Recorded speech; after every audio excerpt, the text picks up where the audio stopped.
96% মুসলমানের দেশ, আমরা মুসলিম, কিন্তু সবাই নামাজ পড়ে না। কেউ কেউ আছে নামাজ পড়ে, কিন্তু শুধু তারাই পড়ে। নামাজ পড়ে কি করে?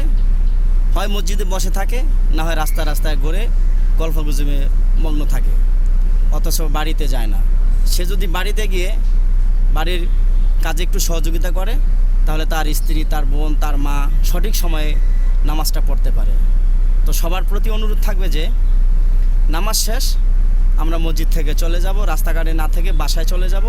বাসায় ফিরে গিয়ে পরিবারের কাজে একটু সহযোগিতা করব, তাহলে তারা সঠিক সময়ে সঠিকভাবে নামাজটা আদায় করে নিতে পারবে।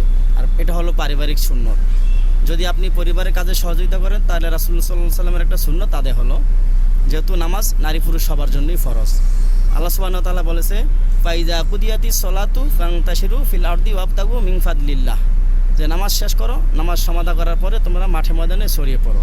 তাহলে আমরা নামাজ শেষ করব এবং কাজের সন্ধানে চলে যাব, অথবা নিজেরা বাড়িতে গিয়ে পরিবারের কাজে সহযোগিতা করব। তাহলে তারা দেখা যাচ্ছে যে তারা সঠিক সময়ে নামাজটা পড়তে পারবে।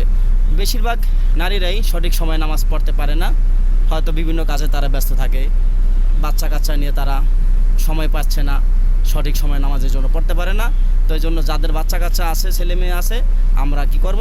ছেলে মেয়েদেরকে একটু হাত যদি আমরা রাখি, কোলে নেই, তাদেরকে একটু সহযোগিতা করি, তাহলে তারা সঠিক সময়ে নামাজটা পড়তে পারবে। আল্লাহ সবাইকে সঠিক বোঝার তৌফিক দান করুক।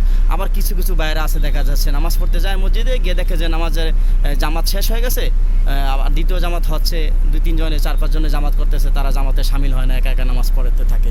এই কাজটিও প্রিয় বাইরা করবেন না। যদি দেখেন মসজিদে গিয়ে নামাজের জামাত শেষ হয়ে গেছে, তাহলে দ্বিতীয় জামাত করার চেষ্টা করবেন, অন্য কাউকে নিয়ে হয়তো 1-2 জন হলেও জামাতে নামাজ পড়বেন ইনশাআল্লাহ।